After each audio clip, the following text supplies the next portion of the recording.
मार्क्सवाद एक दिवा स्वप्न है। ये ज़मीन पर नहीं उतर सकता। मार्क्स का सिद्धांत ख्याली पुलाव है। मार्क्सवाद एक झक है। समाजवाद आदमी की स्वार्थी प्रकृति के विरुद्ध है, वगैरह वगैरह।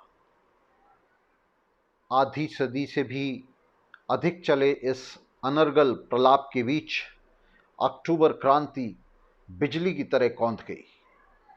एक ही झटके में विश्व सर्वहारा ने युगों की दास्ता को, अपनी जंजीरों को तोड़कर फेंक दिया।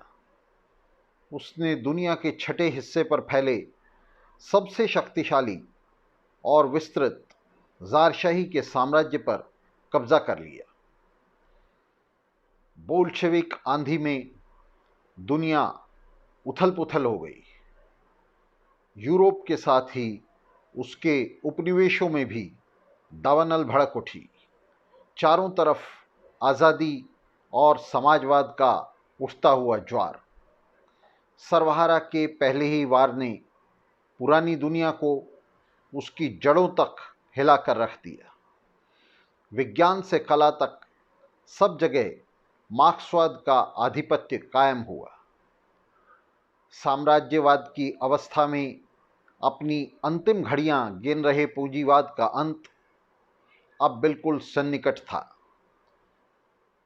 मगर पहले सामाजिक जनवाद और फिर स्टालिनवाद के भीतरघात ने इस उठते हुए तूफान पर ब्रेक लगा दी।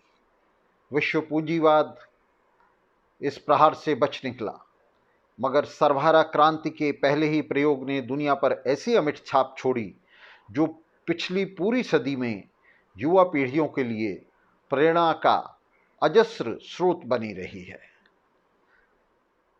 स्टालिनवाद के विषैले फंदे में फंसकर घुटने से पहले अपने छोटे से जीवन काल में ही अक्टूबर क्रांति ने कैशलेस इकोनॉमी से लेकर पंचवर्षीय योजनाओं तक दुनिया को इतना कुछ दिया जिसका लेखा जोखा तक भी रख पाना असंभव है।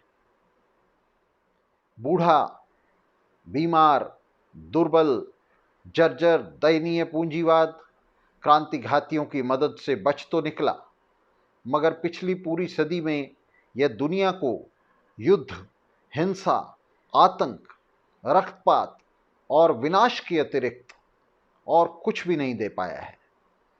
इस बीच विलीन हो चुकी अक्टूबर क्रांति की स्मृतियां युवा पीढ़ियों को बारंबार अपनी ओर आकर्षित करती रही हैं और पूंजीवाद के संकट उन्हें क्रांति की ओर धकेलते रहे हैं।